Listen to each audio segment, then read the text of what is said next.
Hey guys, sorry for the long wait, but today we're back with Step Closer. Um, it seems like this book is a lot shorter than the others, so instead of doing 3 parts for each story, we're doing 2. So, that just means you get the conclusion to each story a little bit faster. Um, so last time we ended off, kind of in a bad spot, I'll admit, but it was running a bit long. So, we ended off, yeah, Pete got hurt, I believe at a construction site, and his dad came over, who was divorced with his mom, and he wanted to go fishing with Pete. Uh, just to catch you up. um, okay, let's continue. Dad waved a hand. Nonsense, he's fine. Fishing calms the nerves and relaxes the mind. Come on now, get ready to go, Pete. I've got sandwiches already packed. It's gonna be a great time, you'll see. The sun was brutal, even through a haze of clouds. Pete leaned back in a folding chair next to his dad on an old pier. A cooler sat between them, and an old tackle box was spread open at his dad's feet. Pete's arm was sore, so he didn't do much casting of the fishing line. Instead, he took in the scene. A handful of small boats were in the lake with people, mostly old people, fishing in them. Every few minutes, the water rippled in the stiff breeze, and brought with it the scent of decaying fish and plants. Pete couldn't remember his dad catching any fish at the local lake. He wondered if anyone caught anything here, ever. It seemed weird, fishing alone with his dad. It had probably been a couple years since they'd been to the lake, and Chuck was usually tagging along, filling the silence with a bunch of questions for Dad. Chuck always had to know things. Why something worked, or how it worked, or where things were made. Pete wasn't sure if Chuck really wanted the answers or the attention, but either way he was used to it. Chuck liked to ask questions, and Pete didn't care to talk much. So, Pete, I want to know how you're doing, Dad said. Pete lifted his hat, scratched his head, and slipped his cap back on. I'm fine, Dad. Your mother says you stopped playing football and haven't been getting along much with your brother. His dad didn't use an accusing tone, but Pete could feel his disapproval, just like he had with his messy room. His dad always acted like it was Pete's fault when things went the wrong way. Outside events, like, say, parental actions, didn't come into the equation. It must be cool to be an adult and be right all the time, Pete thought. Pete shrugged even though his dad wasn't looking at him. I'm done with football. It's not for me anymore. The breeze blew and someone's fishing line flew past Pete's face. He flinched and looked at a guy floating on his boat a couple yards away, paying no attention to where he was casting his line.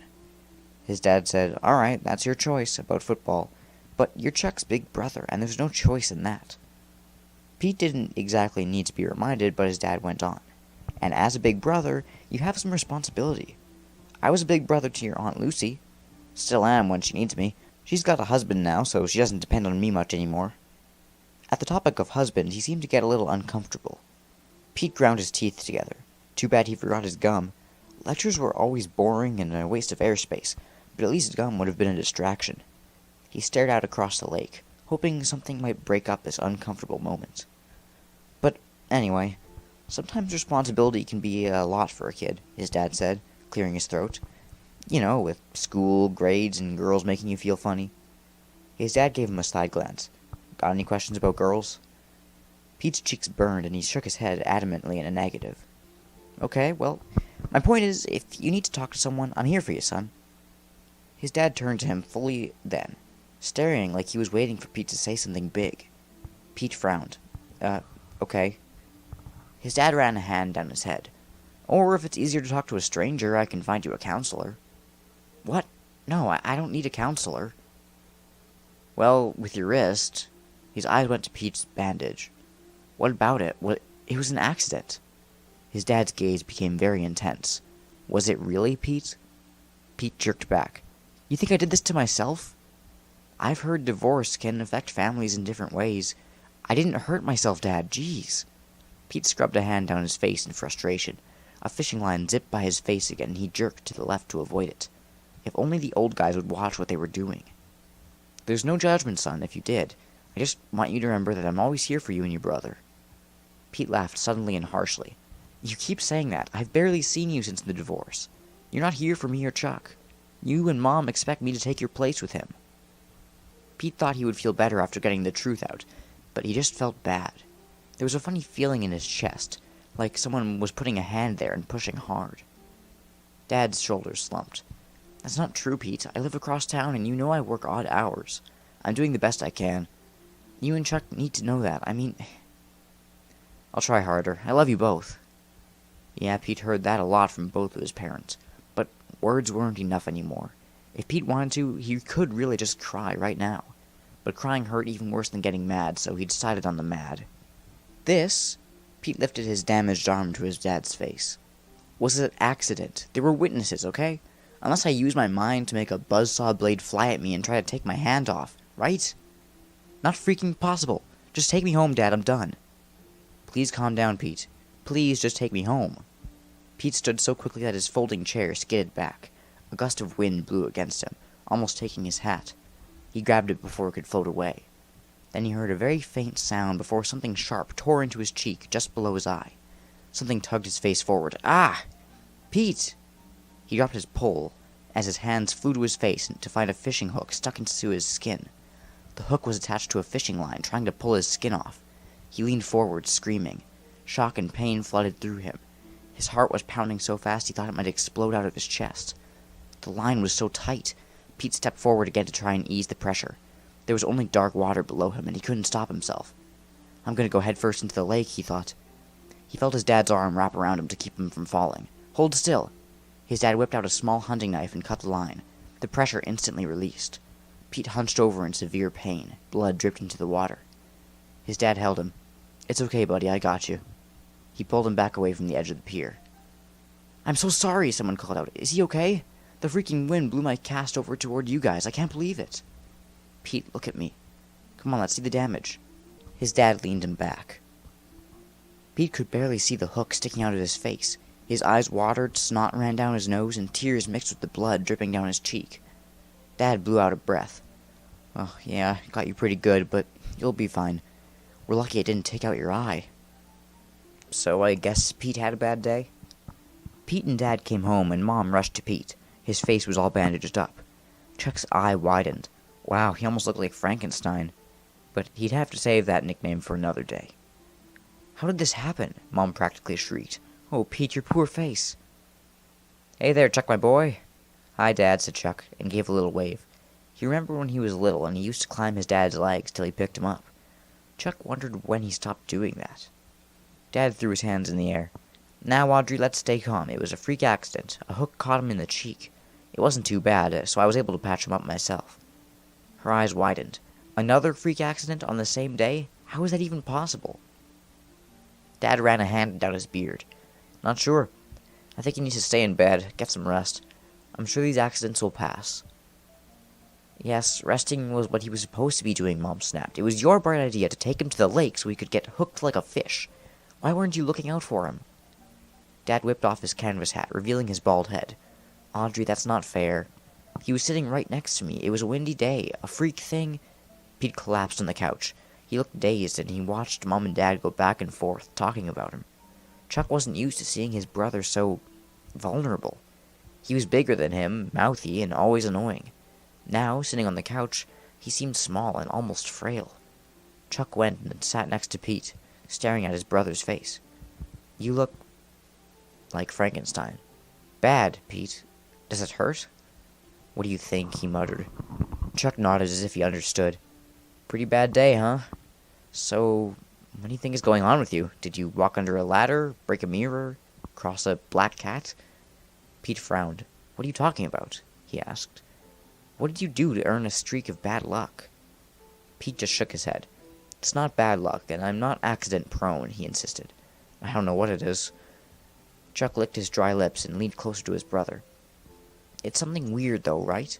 First you were sick, and Mom filled me in about the weird accident with the construction site, and now this fishing thing. Chuck had been thinking about the weird stuff that had piled up in his brother's life. It had all the makings of a really good puzzle. This all started when you tried to scare me at Freddy Fazbear's Pizza, he pointed out. Pete tried to scowl, but he winced as the gesture hurt his face. What? Now you're trying to say this is something like karma? Bull. No way. I don't believe in that stuff. Chuck shrugged. You can't deny it's weird. Pete was silent a moment, then said quietly, It wasn't just those things. Chuck raised his eyebrows, intrigued. What do you mean? Pete shook his head. Can't talk about it now. I'll tell you later. He nodded toward his parents as if he didn't want them to hear. Chuck went to his room, sat on the floor in front of his TV, and started playing video games. He didn't really think Pete would tell him anything more, but a couple of hours later, Pete walked into his room and sat on his bed. His cheek was puffed out below his eye, and his eyes were bloodshot. Chuck paused his game and just looked at him, waiting. In school yesterday, I slipped and fell in biology class. I kicked a kid and his scalpel went flying. When I hit the ground, the scalpel was going for my eye. Chuck's mouth dropped open. No way. I knocked it away before it could hit me. Chuck was impressed. Quick thinking. Pete looked pleased for a second. Yeah, when you got the skills. What else? Pete shrugged. I went to pick up the chops at the butcher for Mom, and there wasn't anybody behind the counter. So I walked in the back, trying to find someone. Out of nowhere, a cleaver falls from a hook and slams into the butcher's block by my hand. Holy cow, that's close. Yeah, crazy close. I mean, if I believed in weird stuff, I'd think something was up, but I don't believe in anything like curses. Pete frowned. Get real, Chuck. Chuck sighed. Why did he have such a stubborn brother? What else can explain this? 4 times? It's gotta be something. Come on, Pete. Whatever it was, I'm done with it. Pete cleared his throat. Just in case it's because of, dragging you to see Foxy. He stuck his hand toward Chuck. Chuck's eyes widened as he looked at it.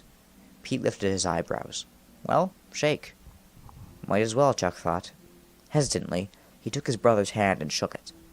Pete took his hand back and even apologized. I'm sorry about trying to scare you. It was dumb. Let's call a truce between us, okay? Chuck smiled. Okay, truce. Thanks, Pete. Pete stood up unsteadily. I'm going back to bed. Later. Later, Chuck murmured, as his brother walked out of his room. Then he started thinking, rummaging through his desk for a notebook to write in. His brother may want to brush off all these ideas, but there had to be an explanation. There had to be. What game are you playing? Pete asked Chuck from his bedroom doorway. He'd spent most of his Saturday in bed, and now he felt like he needed to get up and walk around the house. Lying in bed gave him too much thinking time. He kept replaying each freak accident over in his head, and it wasn't good. Just an indie adventure game. Want to check it out? Pete shrugged and sat cross-legged with his brother on the floor. Chuck's room was a lot different from Pete's. First of all, Chuck actually used his hamper instead of dropping his clothes all over the floor. His bed was made, his desk was clear of extra paper. He had a bookshelf with books on aliens and conspiracy theories. A couple of gamer posters were neatly pinned on the wall. Chuck explained the game. You see, I'm the mage, and I have to look for all the hidden ingredients to make a potion to stop an evil wizard. He has my village under a spell, and I need to help break the curse with the potion and release the village before it's too late. What happens if you're too late? Then I lose them forever. They remain under the control of the evil wizard, and that is not happening. Pete smirked. You like to be the hero, don't you? It's the only way to win. Want to play with me? Sure. Chuck's eyes lit up as he grabbed the other controller. You can be my apprentice. Why am I the apprentice? Why can't I be the mage and you be the sidekick? Chuck shook his head. You've a lot to learn. Pete turned to their mom, who was leaning in the doorway. She was smiling. Hey, Mom, Pete said. You guys need anything? How about some popcorn? I could use some popcorn, thanks. And a juice box for me, Chuck said. Pete played the game for a couple of hours and then went back to bed. He had to admit it was nice to get along with his little brother again. After shaking hands and calling a truce, it was almost like it used to be when they were little, when they didn't have a care in the world, before the resentment, the name-calling, the divorce. He had to admit he missed those days. Before Pete knew it, Sunday night rolled around and he started getting ready to go back to school. To his relief, the swelling in his face had gone down. He'd removed the bandage from his arm, exposing a fresh scab on the wound right above his wrist. It made him think of his dad accusing him of hurting himself. Sure, thoughts of escaping his parents crossed his mind sometimes, but not the way his dad was thinking. Pete had spent most of the day binge-watching TV. He hadn't dared to leave the house, afraid he'd have another freak accident. Not that his mom would let him leave anyway. She'd kept a close eye on him all weekend, really stepped up for him. Maybe he'd cut her some slack when she started piling on a bunch of stuff for him to do again. If all these freak accidents had been some weird karma thing, he'd apologized to Chuck, hadn't he? So that meant he should be free and clear of whatever it was. But he still had a feeling that lingered in his gut, like a sickness. He worried that everything might not be over. That it might never be. Then there was a knock on his door. "Come in," he called out, and Chuck stuck his head in. Normally, he'd yell at him to get the heck out of his room, but things were different with the truce. Picking on his little brother didn't seem like so much fun anymore. Not that he'd tell him that. "Yeah?" Pete said. His brother stepped in with a notebook in one hand and closed the door behind him. He fished his inhaler out of his shorts pocket, took a puff, then slipped it back in. "How you doing?" he asked Pete. "Okay, I guess." "You ready to go back to school tomorrow?" "Yeah, right." Chuck flashed his braces and ran a hand through his hair. "Just checking." "What's up with the notebook?" "Something I've been working on this weekend since you told me about the accidents." Chuck walked over to Pete, flipped open his notebook, and showed him some sort of handwritten chart. There were 5 boxes arranged in a circle, with arrows pointing between them. On the top of the chart was a box labeled Foxy the Pirate. The following boxes read, Bio Class, Butcher Shop, Construction Site, and Lake. The final arrow pointed back to Foxy the Pirate. "What's this mean?" Pete wanted to know. "It means I think the point of origin, where this all started, was in the maintenance room with Foxy." "Yeah, we already talked about that." "From there, each freak accident led to the next, and now, in order for this all to be over, you have to go back and fix whatever you did in the first place." "I did. I apologize for the stupid prank, okay? Everything should be good now. You forgive me, right?" "Yeah, we're brothers. Of course I forgive you," Chuck said. "But in all the games I play, you have to face the ultimate bad guy, the villain. Just like with the game we played last night. The mage had to fight the evil wizard in the end in order to set the village free with the potion." Pete forced a laugh as his stomach curdled in dread. Bad guy? Who, Foxy the animatronic?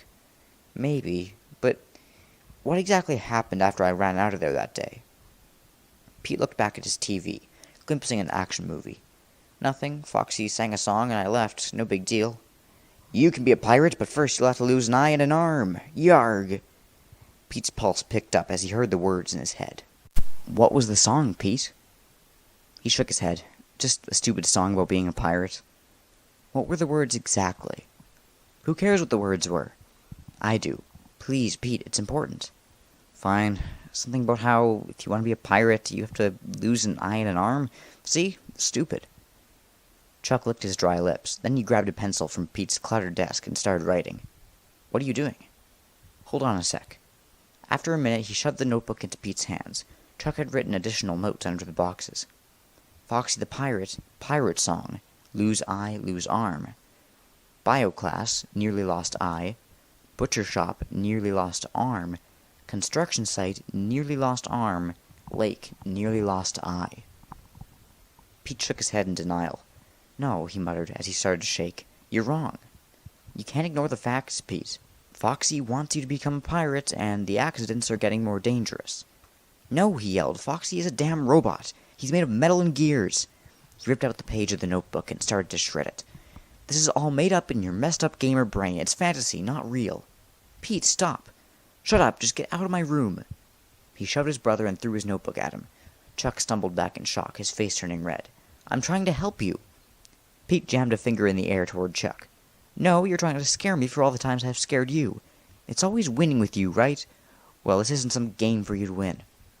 "I know that. I'm not trying to win. I'm trying to figure this out." Mom appeared at the door. "Boys, what's all the yelling? What's going on?" "Tell Chuck the chump to get out of my room. Don't call me that Frankenstein face." Pete's face scrunched up.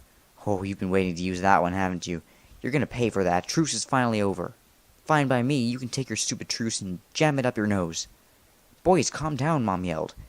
"I said get out of my room." "I am." Chuck scooped up his notebook and ran out. Pete turned his back to his mom. After a moment, with an exaggerated sigh, she closed the door. Pete was so freaking angry, he started to cry. Pete tossed and turned in bed, since his mind was wide awake. His pajamas felt too warm, his blankets too heavy. His bedroom was dark, except for the moonlight that filtered through the curtain on his window. As he stared at the curtain, he thought about how something dark flashed behind the fabric. No way. Okay, I'm sorry. I'm sorry. I'm gonna continue. I'm excited. Pete got to his feet and walked to the window, pushing the curtain aside. The front yard was quiet. A car was parked out at the curb. A row of trees lined the street.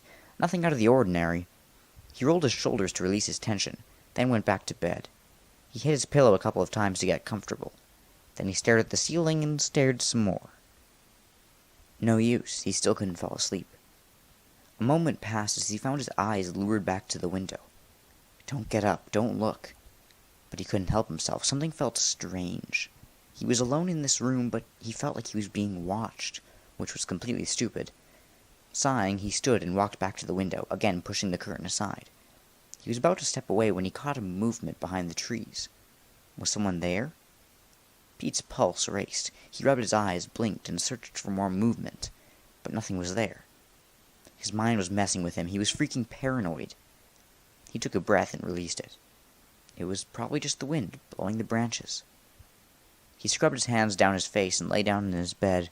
The wind howled, and somehow that calmed him a little. Then the backyard gate creaked. The gate must have come unlatched in the wind, right? Just to be certain, Pete listened carefully. An owl hooted. A door creaked. A second later, he jerked upright, his heart pounding. Was that creaking inside the house? He crept to his bedroom door and slowly opened it. He searched the empty hallway. No one was lurking around. He was starting to really freak himself out. Mom and Chuck were asleep. No one else was in the house. Just go to sleep, he told himself. He stomped to his bed, threw himself down, and squeezed his eyes shut. He thought he heard a footstep. Just go to sleep. The floor creaked outside his door, and a chill crept down his spine. No one else is here. He told himself it was just his imagination, but the air seemed to shift all around him. The hairs on his arms stood up, and he couldn't deny his unease anymore. When he opened his eyes, Foxy stood above him. Terror sucked the air from Pete's lungs. He couldn't move, couldn't speak. Foxy's yellow eyes glowed in the darkness of the room. His jaw hung open, flashing sharp teeth. Foxy lifted his hook and slashed the sharp in front of Pete's face. The metal whizzing by his nose, Pete shoved himself off the bed, his body shaking, but he couldn't get off the floor. Foxy pivoted, looming over him. The shifting of gears filled the room as Foxy swung up with his hook. "You can be a pirate, but first you'll have to lose an eye and an arm." "No," Pete breathed. Foxy slammed his hook into Pete's eye, and there was an audible pop. Blood poured from his eye socket as Pete screamed. Foxy's mechanical foot slammed onto his right arm, crushing muscle and grinding against bone. Pete convulsed in agony. He tried to push Foxy off of him. Too heavy. Too strong. Pete's heart pounded. Tears and blood ran down his face. Foxy hacked down, his hook tearing into Pete's hand, splintering bone and tearing muscle until it was ripped off completely. Foxy lifted his hook and watched Pete's hand dangle, blood spilling down. Pete screamed. He woke up, screaming into his pillow. Since he was finding it hard to breathe, he bolted up, gasping for air. Sweat stuck his shirt to his skin. Sunlight was beaming through his window. He was home, in his bedroom, alone. He spread his hands out, fingers wide, and saw that they were attached. He reached for his eyes, and both were still there. He was alive, and he could see. All body parts were intact. He took a deep breath. Just a nightmare. Why did it have to seem so real? Foxy swallowed hard as his stomach turned and he started to tremble. He felt as if he'd had a version of the same dream before, but this time he remembered every detail. With a hood pulled over his head, Pete walked into North Hillside High School on Monday morning and gaped at the huge sign hanging in the hallway. "Find your treasure on the high seas. Homecoming Carnival today at lunch." A pirate head was drawn under the slogan saying, "Aye, matey," while flashing a hook for a hand. Pete nearly turned around and walked home, but he knew how nervous his mom had been when she dropped him off at school. "Everything's going to be okay, Pete," she said, like she was trying to convince herself. "Yeah, Mom, everything will be fine," he'd reassured her. "Mom?" "Yes, honey?" "You're a good mom." She blinked rapidly and smiled. "Thank you, son. You make me very happy." The truth was, he hoped everything would be fine. He realized that all he wanted was to have everything back to normal, with boring classes and unnecessary tests, and even taking care of his little brother. He was ready for it all to be over, and now he could see that he had an okay life, even if his parents weren't together. His parents loved him and Chuck, even though they were often wrapped up in their own worries and obligations. He had a nice and comfortable home, a few friends. He wasn't one of those kids to make the best out of high school, but he'd get through it like everybody else. He walked farther down the hall, taking in the posters on the walls. There were pirate ships, parrots, skulls and crossbones, and pirate heads everywhere he turned. The student council always went all out for homecoming week. He could feel people gaping at the mess in his face, but he tried not to pay attention as they whispered and pointed. He walked to his locker and spun the combo, taking care to avoid a kid in a pirate's costume and an eye patch. He unloaded some overdue homework from his pack, then pulled out his biology book for his first class. "Dude, what happened to your face?" Duncan Thompson asked him. Duncan was Pete's locker neighbor, a short and stocky dude with a buzzed head. They used to play football together. For his version of school spirit, he had skulls and crossbones painted on both of his cheeks. Pete shrugged as he shut his locker. "Fishing accident, no big deal." "Like how? You got cut with a knife or something?" Pete didn't want to go into the details. "Something like that." "Makes you look so gnarly, though, like nobody should mess with you. You know what I mean?" Pete cracked a smile. "Cool." "Gonna miss you at the homecoming game this week, dude. You would have looked pretty intimidating on the field, sporting a fresh scar on your face." "Yeah, thanks," Pete said. Duncan smiled and held up his fist. Pete bumped it. He walked away from his locker, feeling a little better. He held his head high as people watched him, ignoring the stupid pirate decorations and costumes. Yeah, he had the don't mess with me vibe going on, and he liked it. Pete's morning classes went smoothly. He didn't dare get up from his seat during class, and he stayed far away from any sharp objects. When the lunch bell rang, he felt surprisingly good, as if he really did end his streak of freak accidents. Now he just needed to make amends with his little brother. The worst part was that he had made amends before he'd blown it again by yelling at Chuck and kicking him out of his room. He just didn't want to believe what Chuck believed, that it wasn't over yet. That he had to go back to face Foxy. Pete shivered. He'd apologize to Chuck and reinstate their truce. And Chuck would understand, he was pretty sure. His little brother seemed to forgive him easily. Pete was really ready to start fresh, as his mom would say sometimes. It would be like a new beginning.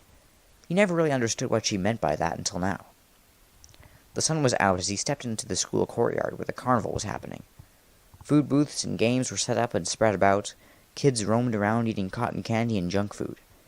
There was a water dunk tank with their vice principal, Mr. Sanchez, waiting to be dunked. A pie-eating contest was set up, along with an arm wrestling table, water gun races, and more. A DJ was playing music and giving away t-shirts. Pete pulled off his hood and walked around, hoping to get something good to eat. Not long after he started browsing, he ran into Maria. She was working in a booth. "Oh, hi, Pete," she said. She was wearing a red scarf around her head, with big round earrings. "Whoa, what happened to you?" She pointed to her own cheek. "Hey, Maria," Pete shrugged. "It was a dumb fishing accident." "Ouch, that sucks. Seems like you haven't been around that much." Pete's eyebrows raised. She had noticed? Yeah, some stuff going on. Everything's cool, though." She nodded as if she understood. "So, you want to win something? All you have to do is stick your hand in this box and see what you get." She nodded at a large table with a hole in the center. Pete stuck his hands in his own pockets. "Nah, it's cool, I'm good." She smiled. "Come on, it's just for fun. Don't you want a prize?" Pete's stomach quivered as he pulled out his right hand, closing his grip into a fist. All the freaky stuff was over, he assured himself. He was safe now. "Sure, I guess." Hesitantly, he stuck his hand in the hole, and after a few seconds it was surrounded by something. "What the heck?" Maria let out a small laugh. "What'd you get?" He tugged his hand back, but it was stuck. He pulled harder, and his grip on his hand tightened. Unease rippled through him. Sweat sprouted on his forehead. Pete planted his feet and tugged so hard the table started to lift. "Pete, stop, you're going to break the table," Maria said. "My hand's stuck." "I know, Pete, calm down." Maria knocked on the table really hard. "Okay, stop, I said to stop." Suddenly Pete got his hand out, and it was attached to something that looked like a Chinese finger trap, except it was big enough to cover his entire hand. Pete stared at it in disbelief. The stronger he had pulled, the tighter the trap had gripped his hand. Maria looked guilty. "I'm sorry, Pete, it's just a joke we've been playing on the students. You know, just a little fun for homecoming. Everyone else thought it was funny." "I'm not everyone else," he snapped. A kid popped his head out of the hole in the table. His hair was spiky, and he had an earring in his nose. "Dude, relax. Take a joke, why don't you?" Pete didn't even know what to say. He was that freaked out. "Not cool," he stammered, trying to pull the trap off his hand. Somehow it just gripped tighter, squeezing off his circulation. He swallowed hard. It felt like tiny knives poking under his skin. "Get this off me." "Wait, I'll help you. I know how to do it." Maria rushed out of the booth to Pete and pushed the trap closer to his hand so that it would eventually loosen. "I'm sorry you're so upset." "Yeah, right. Just get it off already," he said, barely holding it together. I'm trying, okay? It's stuck for some reason. Hold on. She ran back to the booth to grab something. It wasn't just stuck, it was squeezing tighter and tighter. His hand started to throb with pain. Not again, was all he could think. Hey, the kid in the box whined. Don't cut it, then we can't use it anymore. Maria came back with scissors. I have to, it's not coming loose. She cut from the open end of the trap until she finally freed his hand. By the time she got it off, Pete's skin looked completely purple and felt completely numb. He opened and closed his grip to get the circulation going again. Maria's eyes widened. Oh my gosh, Pete, I'm so sorry. I can't believe this happened. It's a freak. Don't say that, he cut her off. You just shouldn't have done that. You shouldn't have tried to trick me. I thought we were cool. We are. When her cheeks reddened and she bowed her head, Pete's throat tightened. I said sorry, Pete. Look, whatever, no big deal. I gotta go. Then, before she could say anything else, he stormed off, trying to calm his nerves as he rubbed his hand. What a stupid joke. How was that even funny? It was another freak thing. He swallowed hard as his throat squeezed even more. He couldn't take any more accidents. He just couldn't, or he'd lose his mind. A rush of kids suddenly surrounded him like a herd of cattle, shoving him through the doorway of a mirror maze as they ran inside. Hey, watch out, he yelled. He tried to get out of the pack, but there were too many of them. He just pressed against the wall as they finally passed by, laughing and screaming. Dude, look, there's like 20 of us in the mirror, someone called out as they disappeared. Pete tried to get back out of the entrance, but somehow he found himself lost in the freaking mirror maze. He walked in the opposite direction to get directly to the exit. Instead, though, he came to a dead end, and a pirate appeared in the mirror, with a hat slanted to cover his face and a lethal hook attached to his arm. When he finally moved the hat, Pete could see that the pirate had a face of a fox. Pete flinched.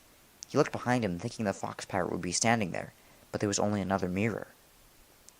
His heartbeat picked up speed, and his brain emptied of every thought but one. Have to get out of here. He turned and turned down narrow corridors, fleeing for the exit. Images of the fox pirate and himself were reflected in every mirror. When he ran, the fox ran, sweat dripping down Pete's face. All he knew was that he couldn't let the fox pirate catch him. He was breathing hard when he finally saw a light at the end of the small mirrored corridor. But before he could get there, the fox pirate jumped in front of him, raising his hook. As if by instinct, Pete reared back and punched the fox pirate in the nose. Then the pirate stumbled back, a hand to his mask, as Pete rushed out. Pete was practically hyperventilating as he stepped back into the carnival. He was unsteady and off balance, as if he'd just come off a carousel. Kids laughed and stared as his questions circled around and around in his mind. Where do I go? What do I do? He stepped backward and collided with someone. He whirled round to see a clown with a pirate hat. The clown waved, but Pete shoved him and ran toward a tent, pushing through the flaps of heavy canvas. He needed to get out of the carnival, but he was so mixed up he didn't know where he was going. He found himself rushing into a booth with several balloons pinned to a wall. A dart came at him, and he scraped his cheek. He hit the next one away with his hand. Someone yelled, "Hey, there's a kid there!" Pete himself sprang forward to tell them to stop, but it was too late. That was when the last dart hit home, sticking into the skin beside his inner eye. He yelped in pain. Kids gasped. Someone screamed. Pete reached up slowly and pulled the dart out. A trickle of blood dribbled down his face. He threw the dart down and sprinted out the other end of the tent, panicking. He ran into another tent. Exotic birds were caged inside, tweeting and squawking. A parrot shrieked. Lose an eye, lose an eye, lose an arm. Pete halted and whirled toward the bird. His body was shaking. What did you say? The bird was bright green with a black beak. It flapped its wings at Pete and squawked. Pete grabbed the cage and shook it. Feathers scattered. All the birds in the tent started to go crazy. What did you say, you stupid bird? Foxy, are you in there? No, it didn't make any sense for Foxy to be inside the bird, but Pete didn't care. Since when did any of this make sense at all? Whatever was happening to him was still happening to him, and he had enough. You're not going to win, you hear me? You are not going to win. Hey kid, take it easy. Someone grabbed Pete's shoulder and turned him around. What's the matter with you? Pete pulled away from the man, a teacher at the school. Mr. Burke or something like that. Nothing's the matter. Pete wiped the sweat from his forehead and blood from his cheek. Nothing. Nothing except for a chain of freak accidents that involved losing an eye or an arm. Nothing except for a robotic fox that wanted to turn him into a pirate. Or dead, or whichever came first. Chuck had to be right.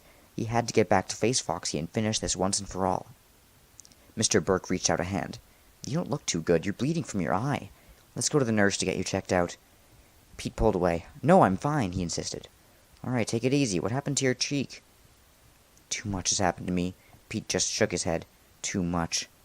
How could he begin to explain? I just want to help, Mr. Berg said. What's your name? No, you can't help me. No one can. He's after me, and he's never going to stop. I believe him now. I thought I could fix it all by apologizing. Pete laughed bitterly. Yeah, funny, huh? Like sorry ever fixes anything. But I had to try, right? Who's after you, kid? What's his name? We can sit down with the principal, get this all sorted out. You just have to calm down, take a deep breath. You don't understand. There's no sitting down or talking. He's a freaking robot. Mr. Berg's eyes widened. A robot? Help me to understand. Let's just sit down a moment. You can talk to me, okay? Sometimes we think things are worse than they really are. But once we stop and look at the whole picture, it's not that bad after all. Believe me, kid. Happens all the time. No, it's bad. Really bad. But I know what I have to do now. It'll all be over soon. I have to go back to the point of origin, where it all began. I have to face the villain. Before the teacher could stop him, Pete slipped away. He booked it down the school hallway, drenched in sweat. A hall monitor yelled for him, but Pete ignored what he was saying. Had to get out. Had to end this. When he shoved open the doors, looking back over his shoulder, the hall monitor was talking into his radio. Pete missed a step and fell, stumbling down the school's front steps. His knees and palms were scraped, and his body felt bruised, but he pushed himself to his feet to keep running. As he raced across the school's lawn, he dug out his phone and clicked on Chuck's number. He went straight to voicemail because Chuck was still in class. Chuck! Pete heaved into the phone, short of breath. You were right, it's been Foxy all along. I have to go back to face him. Freaky stuff is still happening, but no way is Foxy gonna win. Chuck, no freaking way. I'm sorry. I'm sorry I didn't believe you, little bro. Meet me there as soon as you can. We can finish this together. In a blind panic, Pete rushed off the sidewalk and into the street. He sensed something speeding toward him and he turned. That's when a truck smashed into him with extreme force. His body went flying, his limbs twisting, and one moment felt like forever. Then he crashed, his body slamming the hard ground. He felt a crack, then a shatter. His force scalded his skin against the road as he rolled and rolled, leaving a path of blood behind him. Pain was everywhere. Then everything went dark. You were right, it's been Foxy all along. I have to go back to face him. Freaky stuff is still happening, but no way is Foxy gonna win. Chuck, no freaking way. I'm sorry. I'm sorry I didn't believe you, little bro. Meet me there as soon as you can. We can finish this together. Chuck clicked off his phone, looked over his shoulder, and nimbly hopped his middle school's fence. Then he ran. He had to get to Freddy Fazbear's Pizza. He had to help Pete. He pumped his arms hard and fast to get out of sight of the school. When he felt safely out of view, he pulled out his inhaler, took 2 puffs, and walked till he caught his breath. He still had a few miles to go. He wished he had his bike, but he didn't, and he wouldn't let Pete down. He wouldn't let him face Foxy alone. He started to run again, but that didn't last long. He wasn't much of an athlete. Chuck could run, but it was usually short distances. He always did poorly in that timed mile in gym class. He glanced around and stiffened up when he saw a police car. Oh no. He ducked into a donut shop and waited for the cruiser to drive by. He wasn't used to breaking the rules and ditching school. This was the first time he'd done something like this. What would happen if Mom found out? Would she ground him? Pete would probably laugh at him for being so scared, but that was okay. Pete could laugh at him all he wanted once this was all over. He was out of breath when he got to Freddy Fazbear's Pizza, and his shirt was stuck to his back with sweat. He pushed through the front doors and felt relief when the cool, conditioned air hit his face. Little kids were running around as he made his way to the corridor that led to the maintenance room. There was some sort of manager standing in front of the walkway. Dang it. Chuck bounced on his feet, waiting for the guy to walk away.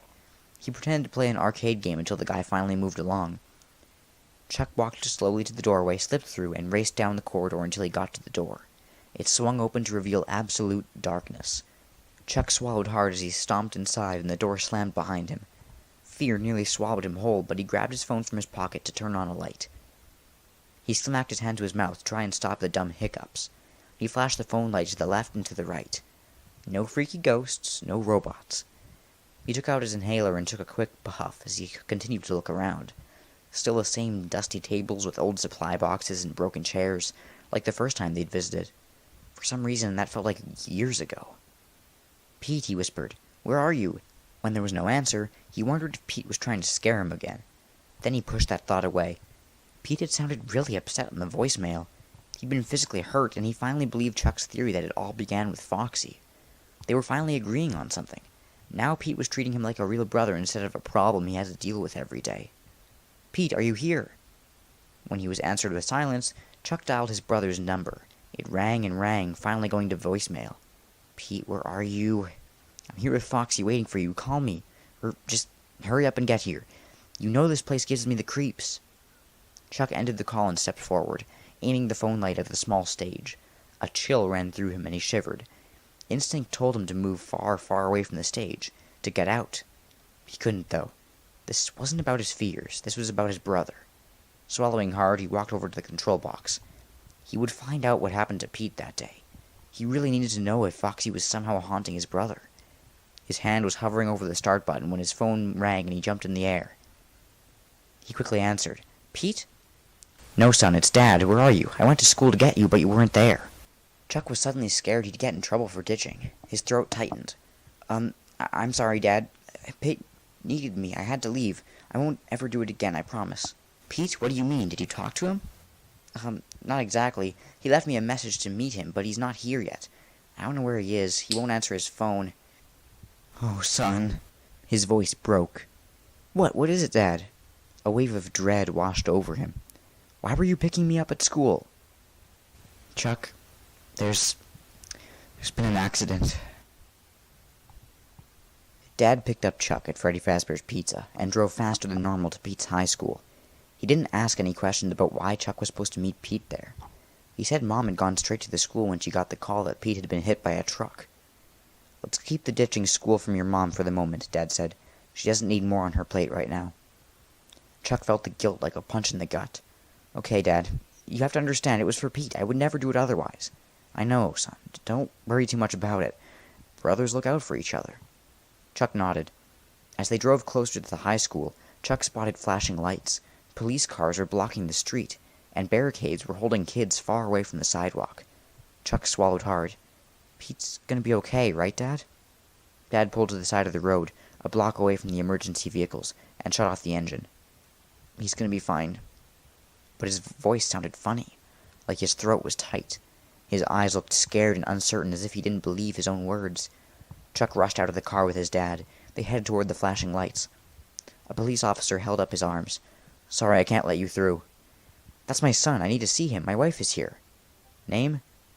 "Dinglewood. My son's name is Pete Dinglewood. He's the one who was hit." The policeman nodded and let them in. They passed more emergency workers than Chuck could count, and a truck that was pulled to the side, with a huge dent in front of the bumper. Chuck gasped and hoped that dent didn't come from hitting Pete.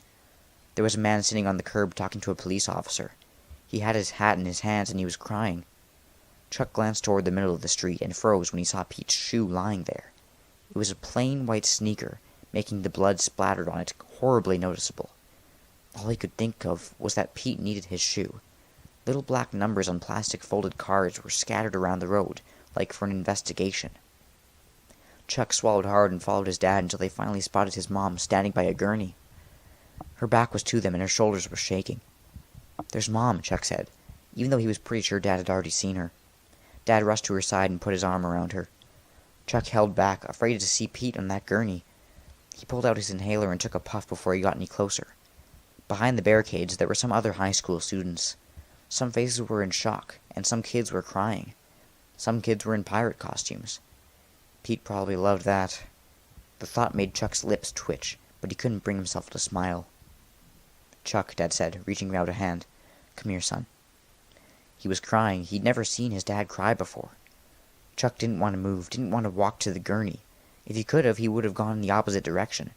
But he forced a step forward. And then another. He felt dazed and in slow motion, as if he was walking through heavy syrup. But still, he took more steps closer. When he finally reached his dad and Mom, he moved between them for support. Pete was laying on the gurney. His eyes were closed and he looked incredibly pale. The scratches from the fishing accident stood out like angry red lines on his face, and he had fresh scrapes etched into his forehead. Chuck waited for his eyes to open, waited for him to move, blink, anything. "He's gone, Chuck," Dad said through tears. His words made Mom cry even harder. A man in a white uniform shirt walked over to them. "I'm sorry for your loss. We can meet you at the hospital when you're ready." Dad said, "Yes, thank you." The man was wearing blue gloves. He grabbed a large zipper at Pete's chest and pulled it up, sealing Pete into a large canvas bag. Just like that, Pete was gone. Pete felt frozen, like he couldn't move any part of his body. Strangely, he didn't feel cold or hot or any pain. He was surrounded by darkness. There were distant voices, sounds of movement. Hello? Where am I? He wondered. Weirdly, he couldn't move his lips. What the heck? It seemed like a long time passed. Finally, he heard something like a zipping sound. Then a bright light appeared above him. There was a man above him, wearing clear goggles, a blue cloth cap, and a face mask covering his nose and mouth. Was he a doctor? Oh no. Oh no. Oh no. I know where this is going. Oh.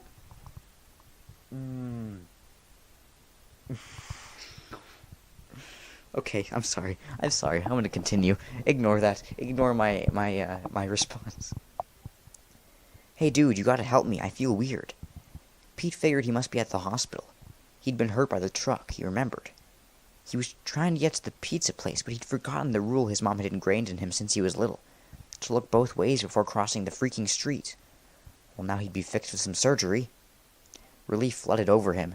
He'd get fixed up, and then he and Chuck would face Foxy together, and it would all be over. Finally. Another man appeared above Pete, looking down with sad eyes.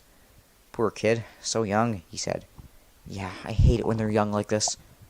Really a shame. Gives me chills sometimes. Because of your own kids, right? Yeah, I'll be sure to give them an extra hug when I see them. Me too. The two men lifted up Pete's body and set him on a hard table. Hey guys, for some reason I can't move. What's the matter with me? Did you give me something to numb me? Is this kind of freaking me out? And I've had a really bad week, you know? So please tell me everything's okay? A terrible thought dawned on Pete. Oh no, did the truck hurt my legs? Will I be able to walk again? Is that why I can't feel them? Why won't you talk to me, guys? I need answers. I need help. One man put his gloved fingers above Pete's eyes. Weird. What? I can't close his eyelids. It's like they're frozen open. It's happened before. Yeah, but I don't like it. I want them closed. The other man laughed. Suck it up, Buttercup. We have work to do. He picked up his handheld screen. One good thing. Says here the kid's an organ donor. Wait, what? Yeah, parts of him are going to some lucky recipients. He's young, his organs are healthy. We've got to work fast, though. No, there's a mistake. I'm okay. I'm not ready to give up my organs. Mom, Dad, where are you? Don't let them do this to me. The man grabbed large scissors and started to cut his clothes away. A few minutes later, music filled the room. Wait a minute, is this another nightmare? Am I dreaming? Please let this be a bad dream. Let this not be real. Wake up now, Pete. Wake the hell up. You got plans tonight? Yeah, I'm taking the kids to Freddy Fazbear's Pizza. They love that place. My kids love that place too. Those animatronic things kind of freak me out, but the kids love them. Whatever makes them happy. Stop, I'm alive. You can't take my organs before I'm dead. Someone help me, please. The first man grabbed his scalpel and placed its point onto Pete's chest. Oh, hold up a minute, the other man said, reading again from the screen. What's up? Oh, thank goodness. Tell him this is all a mistake. Tell him I'm still alive. Tell him not to cut me open. We have an urgent case in need of the eyes and one hand. Says here the kid is an exact match.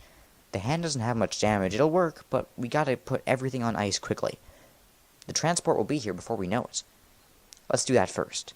No! The man with the scalpel looked down at Pete. Good job, kid. You're gonna help a lot of people.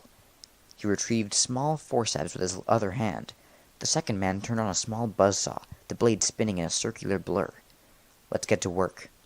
Pete watched in helpless horror as the first man leaned down to take his eyes. 4 weeks later. Chuck rode his bike to Freddy Fazbear's Pizza. The clouds were heavy and dark, and there was a cold bite in the air. When he'd come home from school, no one was there.